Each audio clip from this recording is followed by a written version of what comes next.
हरे Krishna everyone, कैसे हैं आप लोग? होप अच्छे होंगे।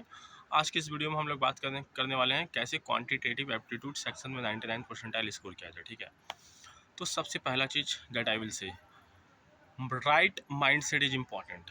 यदि आपका माइंड सेट ही ख़राब है कि मेरा तो क्वांट ऑलरेडी वीक है, मेरे से क्वांट में नंबर आते ही नहीं है, मैं चाहे कुछ भी कर लूँ, ये ऐसे करे काम बिल्कुल नहीं चलेगा। ठीक है, देखो, अच्छा और ख़राब ऐसा कुछ होता नहीं है। It just depends on your hard work, on your smart work, on the strategy part.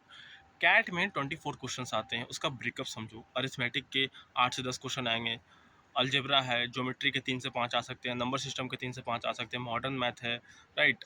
तो ज्योमेट्री है, नंबर सिस्टम है, तो ये सारी मिला के you have to get 99 percentile, जिसके लिए आपको 12 से 14 क्वेश्चन करने हैं।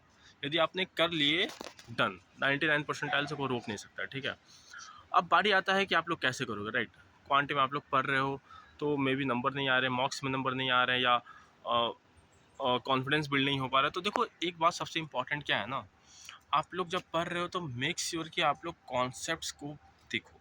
कॉन्सेप्ट क्या है, उसके एप्लीकेशन क्या है, और उसके डिफरेंट वेराइटीज ऑफ क्वेश्चन जो बन सकते हैं उसको करो।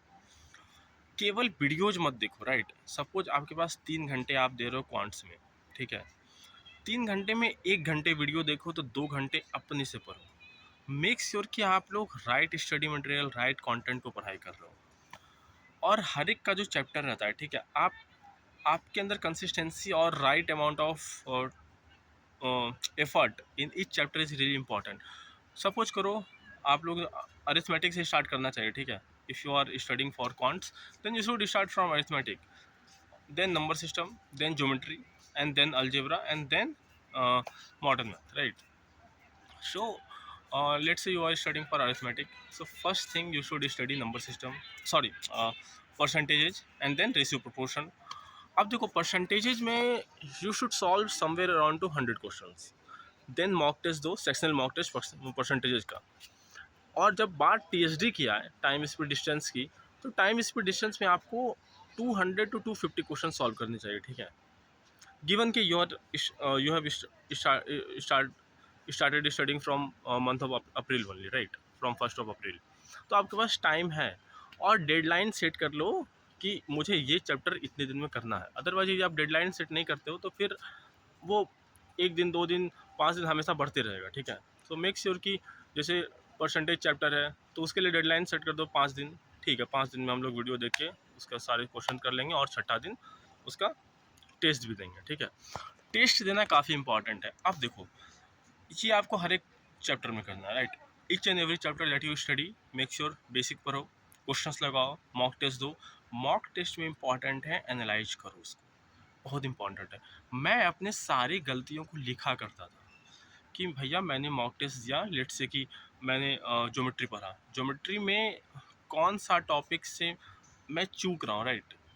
क्या मेरे अंदर, जैसे मैं पढ़ रहा हूँ कोसाइन रूल, क्या मैं कोसाइन रूल भूल गया, तो मैं एक अलग से नोट बुक रखा था जिसमें मैंने लिखा था कि हाँ, मैंने कोसाइन रूल आज नहीं, I couldn't solve it, why, because of this mistake. तो वो क्या होता है ना, सपोज एक क्वेश्चन का एक मतलब, जैसे आपको देखते हो ना, क्वेश्चन देख के कुछ माइंड में इंस्टेंट आना चाहिए रिएक्शन। जैसे पाइथागोरस थ्योरम है, 3 4 5, ए राइट ट्रायंगल है, 3 और 4 उसका बेस और हाइट दिया हुआ, तो यू शुड इमीडिएटली नो कि इसका हाइपोटेन्यूज 5 होगा। तो similarly in this way there are certain reactions जो आने चाहिए आपके दिमाग में इंस्टेंटली, वो तभी आ सकता है when you are practising enough questions, analyzing it properly, knowing your mistakes, where you are lagging, where you are going wrong. Now it comes कि आप लोग कौन सा मटेरियल पढ़े। जैसे यूट्यूब पे महा लंबे चौड़ा मैराथन निकालते हैं, 3 घंटे के लंबे मैराथन के एक वन शॉट में आप पूरा का पूरा टीएसडी। देखो, आप ऐसा करके केवल और केवल जो है ना, सामने वाले का व्यूअरशिप बढ़ा रहे हो, इससे ज़्यादा कुछ नहीं कर रहे। क्योंकि एक तो आपने पहले एक ढंग के जगह से पढ़ाई की, अब हो क्या रहा है, आप आ गए यूट्यूब देखने के लिए। यूट्यूब में आपको वो बता रहे हैं कि उनसे अच्छा कोई नहीं है, महा मैराथन कर लो, इसमें निपट जाएगा। फिर आपको वही चैनल वाले दूसरा मैराथन निकालते हैं, फिर आपको उसको देखने लगे।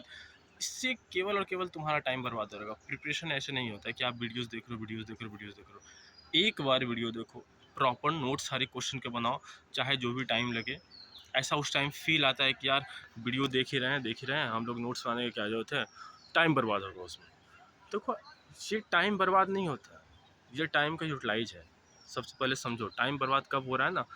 काफ़ी बच्चे, इवन तुम अपने आप से पूछना, तुमने जब टाइम स्पीड डिस्टेंस पढ़ा एक बार में, लाइक टीचर ने उसे 6 क्लास में पढ़ाया, 1.5 आवर्स का 6 क्लास था, तो क्या तुमने सारे कॉन्सेप्ट्स को उस समय पढ़ के रिवीजन किया? मे बी किया होगा। फिर क्या तुमने क्वेश्चंस लगाए? मे बी लगाए होंगे। बट इन केस यदि तुमने नोट्स नहीं बनाए तो तुम क्या करोगे? दोबारा से वीडियो देखना स्टार्ट करोगे। अब समझो, तुम दोबारा से देखे वीडियो, तुमको 10 मिनट लगा उस क्वेश्चन को पर्टिकुलर देखने में, लेकिन ये तुम नोट्स बनाए रहते तो नोट्स पढ़ने में तुमको 10 मिनट नहीं 2 मिनट लगता, क्योंकि तुमने ऑलरेडी सॉल्व किया है, ऑलरेडी लिखा हुआ है। और जब मॉक टेस्ट में क्वेश्चन सॉल्व कर रहे हो देन इट मैटर्स। तो हमेशा कोशिश करो खुद से लिखने का, खुद से सॉल्व करने का, और ज़्यादा ऑनलाइन कंटेंट मत देखो, दैट विल बी बेनिफिशियल, क्योंकि काफ़ी सारे लोग आपको मार्केट में बेचते हुए मिल जाएंगे, ठीक है। अब ऑनलाइन कंटेंट देखते देखते काफ़ी you can easily get lost. आपको लगेगा ये अच्छा है तो वो अच्छा है, वो अच्छा है, मतलब ऐसे करके कोई कमी नहीं है, ठीक है। आप बस भटकते रह जाओगे। सो मेक श्योर कि आप स्टिक करो। एंड इन केस और दूसरी चीज़, और एट लास्ट कंसिस्टेंसी, लाइक आपके नंबर ऑफ आवर्स, जैसे क्वांट में आप लोग पढ़ रहे हो, ठीक है, ये मत सोचो कि आज मुझे हर दिन का 3 घंटा 4 घंटा पढ़ना है। Just fix a time table कि आपके पास एक क्लियर टारगेट हो कि आज मुझे क्वांट्स के 30 क्वेश्चंस करने हैं। That is a measurable target, that is really good. आपके टारगेट ये नहीं होने चाहिए कि मुझे आज 3 घंटे पढ़ने हैं, आपके टारगेट ये होने चाहिए कि मुझे आज 30 क्वेश्चन सॉल्व करने हैं। 30 क्वेश्चन में भी 2.5 घंटे में हो जाए। एंड स्टार्ट ट्रैकिंग कि कितना देर लग रहा है आपको, कितना, कहाँ पर गलती करो, कौन से टॉपिक में फंस रहा है। सो मे बी उस टॉपिक के ज़्यादा क्वेश्चन कर लो। सो आप एनालिसिस करो कहाँ पर गलतियाँ कर रहे हो, कैसे उसको इम्प्रूव किया जा सकता है। ये सारी चीज़ें important, and we teach you right at Siddhi classes, we definitely teach you. और हम लोग बच्चों के साथ 1-to-1 बैठते हैं, वीक में 2 बार मैंडेटरी करते हैं कि बच्चा 5 से 10 मिनट के लिए अपनी स्ट्रैटेजी आगे डिस्कस करे मुझसे, and I teach them personally. मैं उसे गाइड करता हूँ कि हाँ तुम यहाँ ये गलती कर रहे हो, इसको ऐसे सुधारोगे तो काम चलेगा। और तो ये 5 मिनट से 15 मिनट हो जाता है, 20 मिनट हो जाता है, वो पता नहीं चलता, ठीक है। बट ये इंपॉर्टेंट है कि बच्चा पूरे साल राइट डायरेक्शन में रहे, उसका माइंड सेट सही रहे। एंड सो इतना ही, right. And if you have any questions you can definitely ask me. Thanks for watching. Like कर देना, सब्सक्राइब कर देना। हरे कृष्णा, जय माता दी की।